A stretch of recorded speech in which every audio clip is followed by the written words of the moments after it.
Let's look at the situation which you might have seen in one of your previous classes. Two beakers are connected by a pipe and one of the beaker is placed at a height above the other and water will flow from this beaker to this one. Now listen to me carefully. If you are able to understand this simple situation or activity, you will be able to understand the Ohm's law also. Just focus for next 2 minutes. So you will easily understand the Ohm's law. As we discussed earlier, that it is the height difference which makes the water flow to pass from the beaker which is at higher to the beaker which is at lower. What happens if I increase the height difference? The flow of water will be faster, correct? So we can say that the flow of water is directly proportional to the height difference of the beakers. Now let's look at another factor. How thin the pipe is. What would happen if I make the pipe thinner?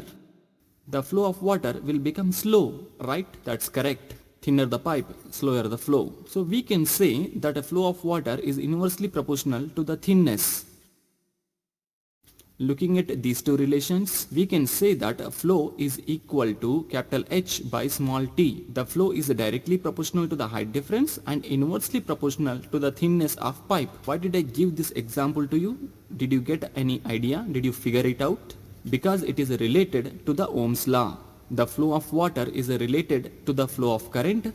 The height difference is related to the voltage or potential difference, and thinness is related to the resistance of a conductor. The flow of current is directly proportional to the voltage or potential difference between the 2 points and inversely proportional to the resistance. If the potential difference between 2 points is more, the current flowing through it will be more, and if the resistance is more, the current flowing through it will be lesser. This is by assuming the other factors constant, and this is the basic concept of Ohm's law, and there are plenty of ways are there to understand it. Next video we will discuss more deeply and properly and more clearly what is Ohm's law with a standard activities.